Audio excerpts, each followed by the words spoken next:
Hey, it's Jordan. Delighted to be joined by Jen Perelman. She is a congressional candidate running in District 25 in the free state of Florida against Debbie Wasserman Schultz.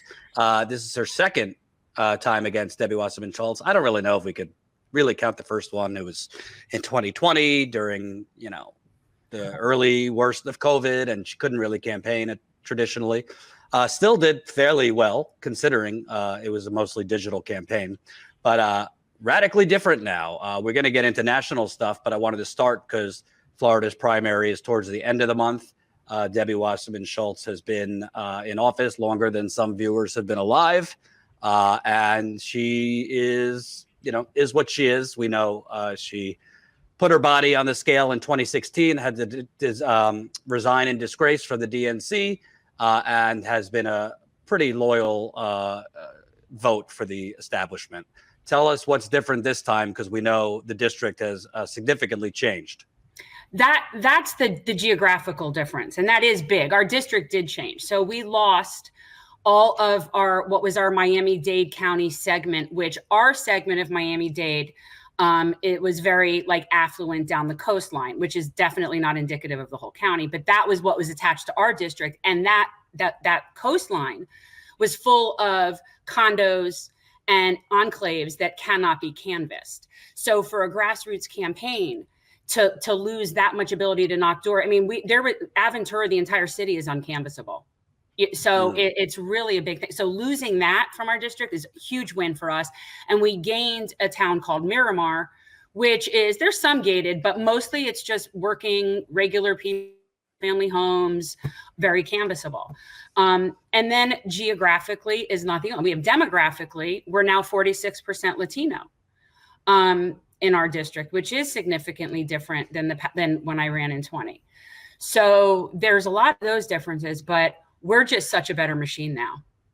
We have more name recognition. We have money. Money hasn't been an issue, which, don't get me wrong, we still need people to send it because we still have to clean this up. And we'll still, if we win, we still have to go further. But it's been pretty consistent. The support has been there. Let's drill down on that, because if money hasn't been an issue, that would indicate mostly grassroots support, since you're not taking PAC money. Correct. We'll take, the max is $3,300 individual donation. So we have a few of those, not many. I have a few more this time than I did in 20, but mostly it's $250 or under. And then even I have people that are dollar and change a month. So it's varied, but I knew it would be consistent just based on how we have grown our platform. I knew that I wouldn't be starting from zero with name recognition and brand identity and all of that. We're kind of coming at it. I don't know. I like to think we're at least on first base. Gotcha. And Debbie Wasserman Schultz and folks like her, I think of Joe Crowley, for example, who basically didn't run against AOC in 2018, just took it for granted. Debbie Wasserman Schultz has been there forever. And to a certain extent, she could take the district for granted because it was largely older, a lot of Jewish people. She was, I believe, the first Jewish congresswoman from Florida, if I have that correct. But I don't remember. It's possible. She can't really take this for granted because it's a new district. What has she been doing and saying? What ads is she running? And shall I ask if there's any dirty tricks? Because I know her campaign has done that in the past.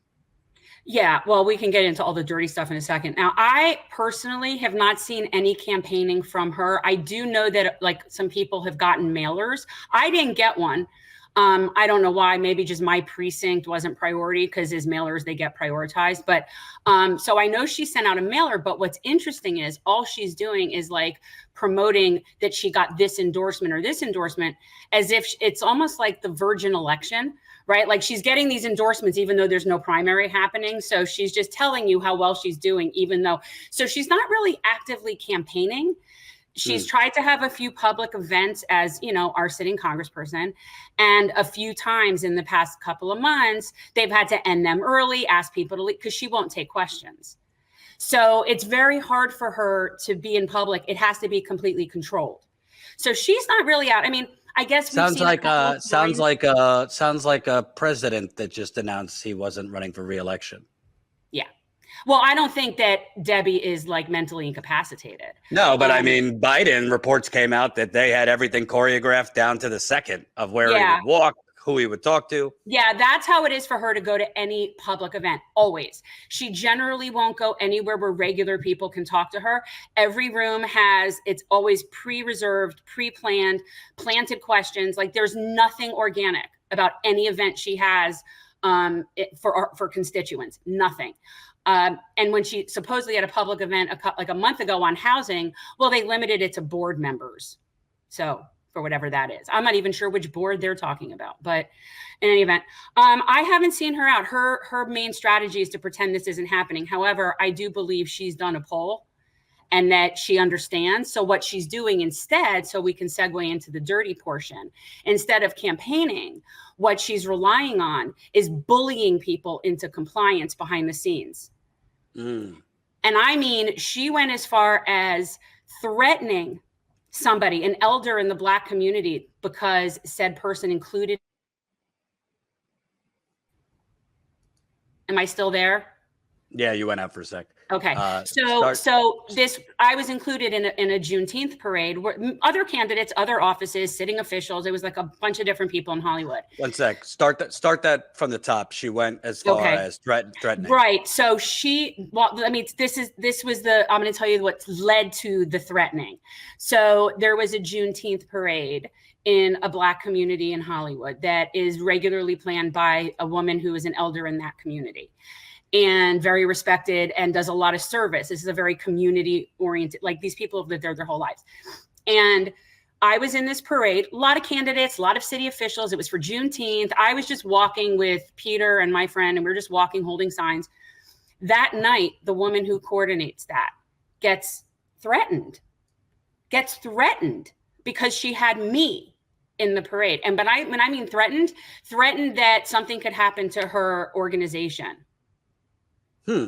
Like the status of her organization as a 501. And that threat came from Debbie herself or one of her staff? My understanding is yes. But in any event, I don't think it worked the way that she thought it would. And that does not surprise me because I was down there in 2016 when Tim Canova was running against her. I know a little bit about that kind of Florida political machine, and it very much like that. And Debbie Wasserman Schultz has made call them threats or backroom. She blackmailed. I will not mention names because I can't, but she absolutely had blackmailed somebody to keep them out of a position that she wanted to put one of her toadies in. And it's unbelievable. Like this, she is just a bully. She's just a bully. So she doesn't need to campaign. She just threatens people. Wow. Unbelievable. Tell me more about the response you've been getting, because you mentioned Latinos, more young people. What's the major issues you've been seeing? Because, in the old district that was more older and Jewish, I would assume Israel, Gaza. What is kind of the top one or two issues that folks you've been canvassing care about? Okay, hands down housing and housing related issues. For us, we have insurance problems here. We have major insurance crisis. Unfortunately for me, most of those issues are DeSantis state related problems. However, it would be something if we had a federal representative that was actually standing up to these predatory companies and making a bigger deal of it than they are, because Debbie's taken $100,000 from real estate developers just this cycle. So that's not somebody who's fighting for housing. So I don't know all of the exact federal answers, but I know that right now we have a bunch of representatives that allow predatory corporations to buy up all our housing, sit on them vacant, raise the prices up. We only have 2 now, 2 in Florida. So it's just out of control. So that's the number one thing. And then quite honestly, war in general is an issue, especially for the young people, and climate for the young people is always like in their top 2. It's usually like climate and war. I think a lot of them have sort of accepted the fact that they're never going to own homes at this point. So, they're just trying to maybe like escape what you call the inferno. Well, I think it's particularly on the housing front. relevant to your race. Not that it is these cities, but Yeah. I mean, Miami, Tampa rank, I believe, in the top five to 10 in terms of rent increases. Yeah, there's no one who can afford to live here. This is one, there's nobody who can, and what's so annoying to me are these live, play, work communities that they keep building up, which are just gentrification with little storefronts, because none of the people that working in those places could ever afford to live in those units at any of them. I haven't seen one yet where the type of people, because think about it, what are you going to have, a Starbucks down there? You know, maybe a Bath and Body Works or something like that. Somebody working there can't afford to live in these, like, it's just not feasible. So it's just all these real estate grabs. And down here, it almost feels like they're playing hot potato, because at the end of the day, someone's going to be left with an unsellable underwater property. Right, right. And you've also, I mean, you've been clear that one of the reasons you decided to run again, or maybe the top reason, was your opposition to the genocide in Israel. Yeah. How has that been playing, even if, you know, the newer composition of the district, that might not be a top issue, but have they expressed, you know, openness to your message? You know, surprisingly, some people that I think it is a big issue to them have been somewhat open. Now, whether or not that's because they just so dislike her as well, you know, that's the thing. There's other variables. And there are people where I was at a group at one of our 55 and older communities the other day. And yeah, a bunch of them are just not happy on what I say about Israel. And I get it. And I've said, you know, it's, if that's your issue and that's what you're going to vote on, there's nothing I'm going to say or do to change that. Right. Like, I'm not going to make up my position. So it is what it is. And, you know, I say, fortunately for you, I'm not being anointed king, so it's not like I would come in and wave a wand and everything I want happens anyway. So, right. But I mean, at the end of the day, I think people are way more reasonable based on what everyone has been seeing. Right. And also, just, it now looks like this is going to, you know, potentially torpedo into a broader war. You know, Israel's taking out Hamas commanders in Iran, Hezbollah commanders in Lebanon. Yeah. Doesn't seem like the United States would, you know, do anything to step aside and, you know, provide less support if Israel starts a war with Iran, which, frankly, I think Netanyahu's been trying to do since the 90s. So have we, though. So have we. Yes. Like, that's been a very joint effort. Like, people like Lindsey Graham, these people are foaming at the in Iran. Right. But I don't think, whether people feel strongly or not on Israel, Gaza, I think a lot of voters have just war fatigue. Yes. And obviously, Debbie Wasserman Schultz does not exactly represent an anti-war sentiment. No. I mean, she takes AIPAC, but she also takes a lot from the military-industrial complex. Right. Also fossil fuel and drilling. And those things generally are related to these things. Like, it's all connected. Right. It's all one giant cesspool of corruption. A interesting question, I believe. What's going on in your head? Are you okay there that you want to join Congress? Because I feel like this is very, I feel like this is very much like, you know, 2018 was like the beautiful scene in The Lion King where Mufasa raises the new child, and you got some Rough Rider rabble rousers, it seems, wanting to bring the ruckus to the Democratic Party. Obviously, that didn't happen. They seem more interested in keeping their jobs, the squad, I mean. And now, I mean, you got leftists in Congress, like, by policy, but not by actual strategy or actual execution. So why would you want to join what, at this point, would be a very lonely left island? Okay, well, first of all, I've always been very clear. Like, I don't need an audience or agreement, right? Like, I don't need. It would be nice if people wanted to, like, you know, work with me and be nice, but I'm not all kumbaya. I never thought that this was what I wanted. I've never said that I want to be in Congress.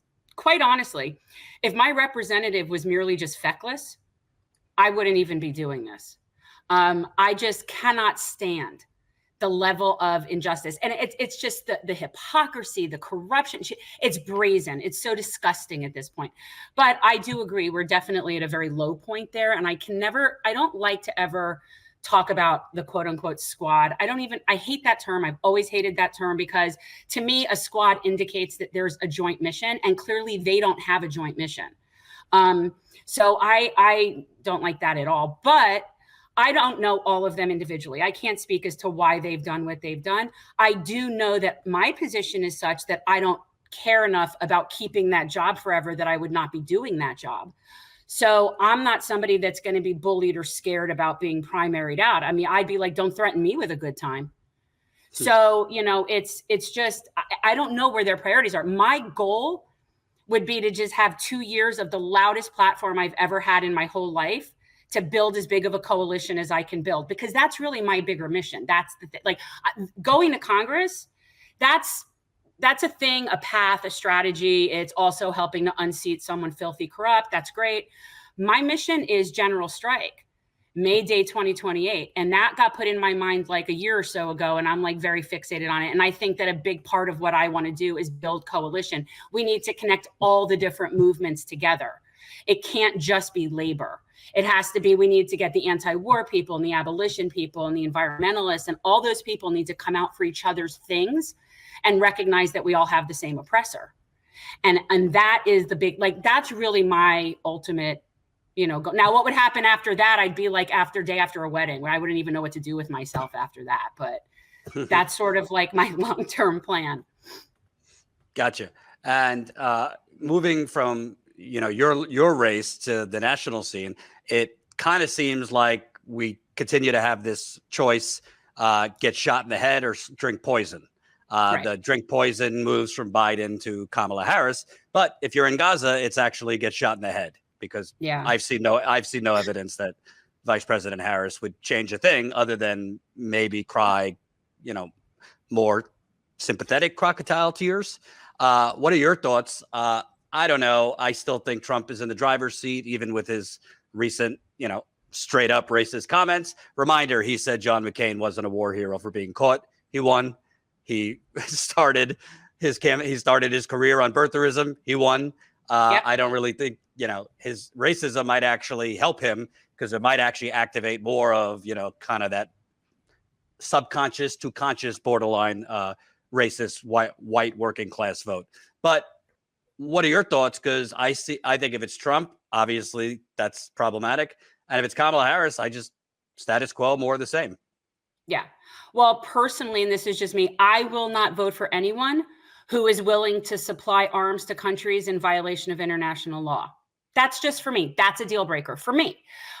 So neither of those people are in that category. So I have no horse in that race. I will not support somebody who is okay sending arms to countries in violation of international law.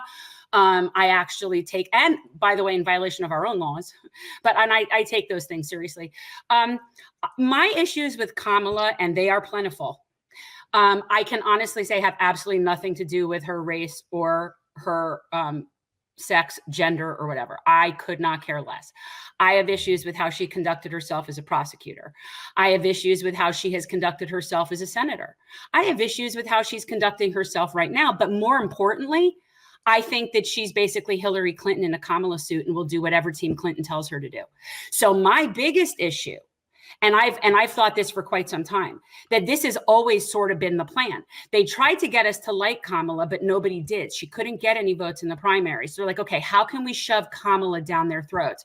Okay, they'll trust Joe. We just got to make him a little bit. All right, let's get her in there with Joe, and then we can at least get him for 4 years, but then we can get her for 8.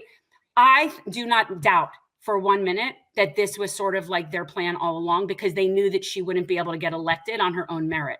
And this was the only way to be able to stick Kamala in the White House. And I think for Team Clinton, it came down to her or Buttigieg.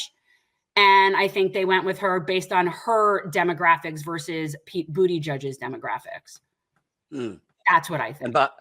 And by the way, he is not a judge of booties. He is Buttigieg. But he's also an empty vessel. And I've been to South Bend. Ugh, horrible. And that's what really bothers me the most, is I've seen up close the carnage brought by these neoliberal Neanderthals, Pete Buttigieg in South Bend, Kamala Harris. I mean, go ask the people foreclosed on. She didn't fight for them when she was attorney general. She let Steve Mnuchin walk, Trump's Treasury Secretary, when there was evidence, and some of her underlings were saying, we have enough to bring a case against him. But if you look at just the media buzz and the propaganda machine and the multi-million-dollar PR and marketing machine. It's like, oh, Beyonce's song, Freedom. Right. Well, that's all Democrats have. That's all they Right. have are platitude salads and just like, symbols of nothingness. They're vapid. They are. And the problem, and it isn't, they're going to use the fact that she is Black, that she is a woman, or at least that she identifies as Black and in that. And they're going to play that as if that's what everyone else's problem is. And I don't agree. Now she will get tons of racism and sexism and Black misogyny and all sorts of shit. That, no doubt. I can just speak for myself that I know that she kept people incarcerated longer than they needed to be to keep them working for slave wages. I know that she failed to put forth evidence that was available regarding exonerating somebody on a capital case. So there's just certain things that I know that call into question her integrity and her honor to me. So they'll play it like it's a race thing. But here's the other thing. Trump, and again, I don't think he's bright, but he definitely can market. They don't even need to go there. They have 4 months to permeate everything with every crappy thing that Kamala's ever done, and they've got lots of ammo. Those things that we just talked about on reels over and over and over again, forget it. That's why I think that they had to do it this way, because she couldn't, this was them sticking her in with no other way to stick her in. Right. And, also something to me, and I don't want to minimize it. Obviously, Trump might be an idiot, but he's a dangerous idiot. Yeah. And I don't want him to be president. But one thing that concerns me, you're looking potentially at a decade of Kamala Harris, because she, by all intents and purposes, would be in a very strong position to be reelected. And that's 8 years, round it to 10. And I think it would be very, very hard in this environment of propaganda when you're challenging her on, continuing to be a soft kiss to Wall Street, to big oil, to big pharma. You're just going to be called a racist and a sexist for the next decade. Or, you're being harder on her than you would a male president, when in some ways, I think she's more dangerous than Biden, because I don't know what Kamala Harris really believes. Exactly. That's the thing. Exactly. She's just, that's why I think it's Hillary. And it's like, if this were Scooby-Doo, they'd pull off Kamala and it would be Hillary standing under there. That's what I think. And that is the last thing I want 10 more years of, is Clintonianism. Right. Absolutely. And what are your thoughts on, in terms of labor, which we've both agreed has been one of the bright lights, only lights on the left right now. They've all come for her very strongly. UAW just endorsed her. I'm not going to throw the baby out with the bathwater, but I personally, unless there's something I'm not seeing behind the scenes, I'm not sure why all these labor unions and progressives in Congress are just quickly endorsing her without any, at least public, vows of progressive policy, of pro-labor policy. As far as I know, she hasn't said she's going to push for the PRO Act. I don't know if I believe her, but she hasn't even said it. No. And yet Sean O'Brien's the bad guy for speaking at the RNC. It's just, by the way, he did offer to speak at the DNC, and they did not take him up on it. That just figures. The fact that people were upset with him about doing that is so off the wall to me. Although people were upset with me for going on like Tim Pool or Michael, like, why does it matter who you talk to as long as you're consistent with your message? I don't understand why people have issues with that. Like, you're not allowed to communicate with different people. But anyway, I think that it is very clear that labor is desperately trying to find a home somewhere. And I've been saying this for a long time. We're seeing this populist uprising. It's happening.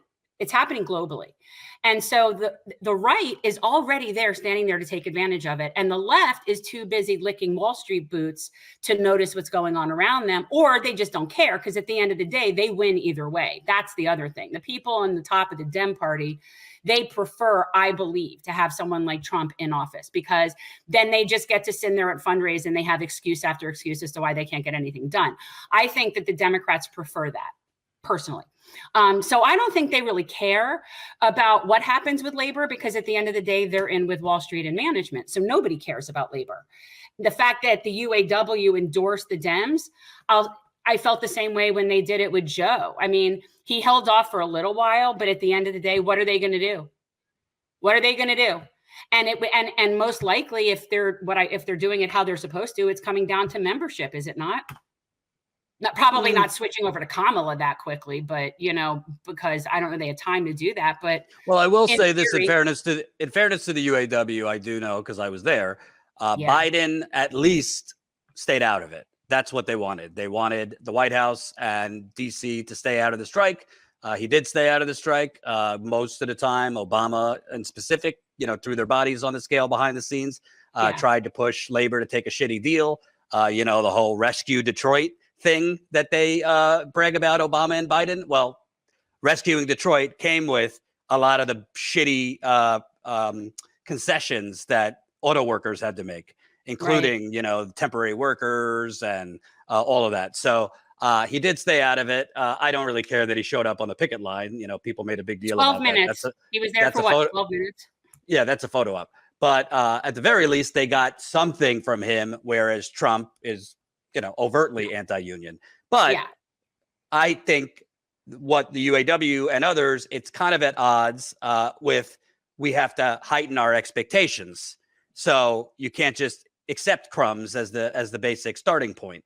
So that's why, to me, why didn't you at least get her on the record saying, if I'm elected, we're going to push the PRO Act, and there will be no parliamentary advisory ruling. We're going to push X, Y, and Z. So far, she's been running for about 2 weeks. I haven't seen one policy. I've seen freedom.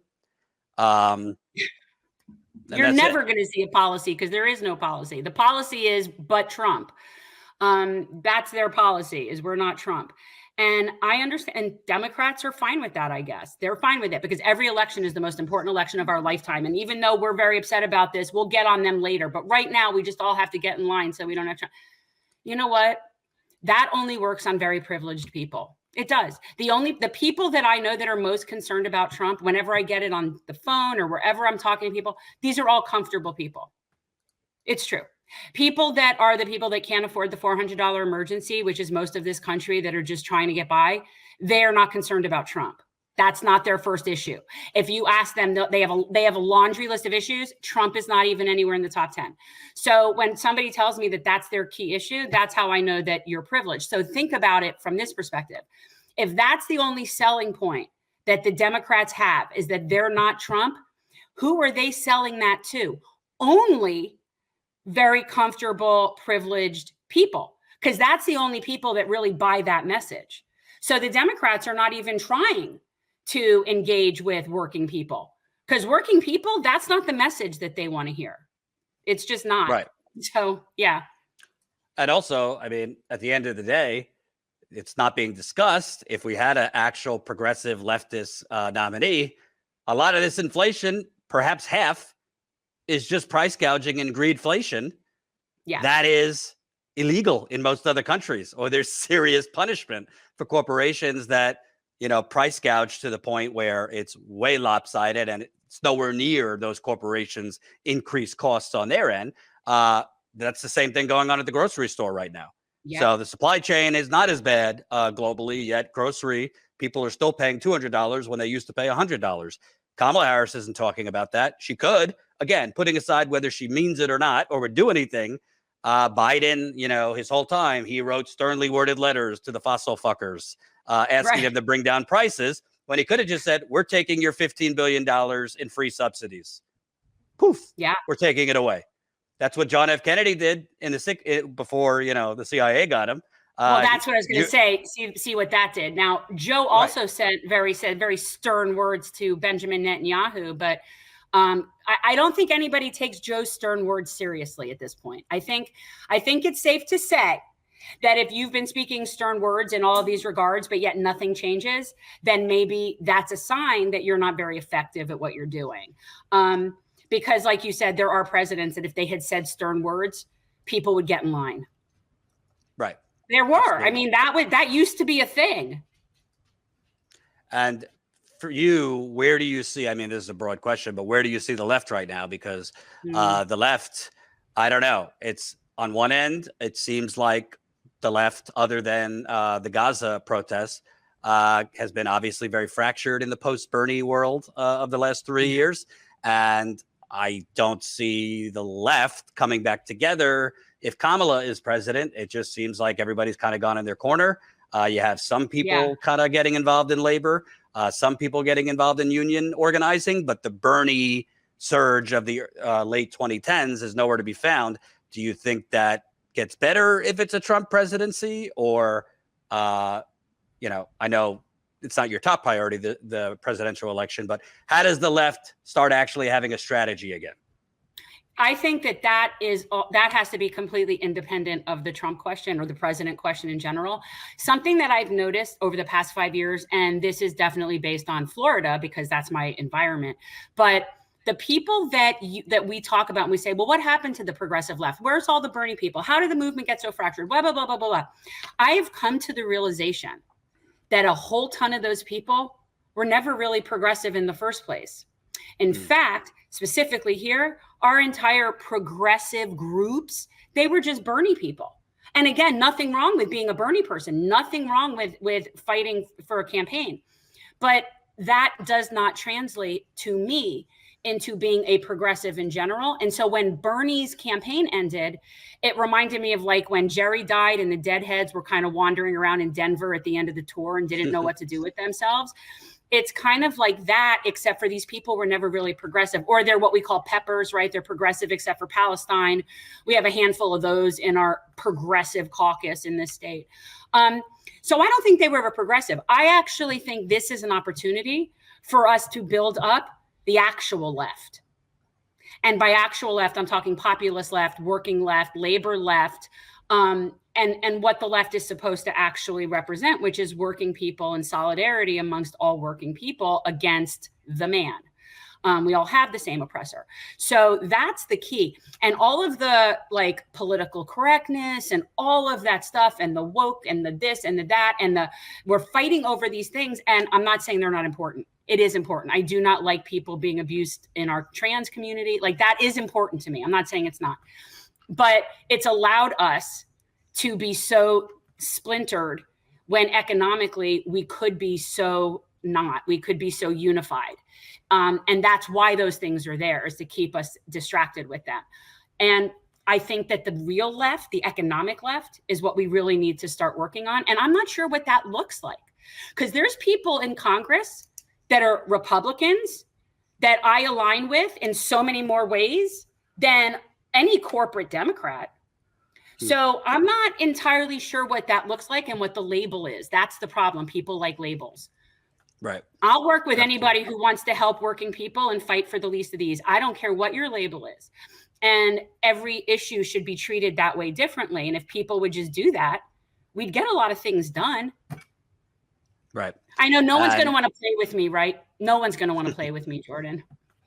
Well, the fact that you're not, capital T tribalist might help you, because I don't think young people, which there's more of that in your district now, I don't think they're really as married to a party anymore. No.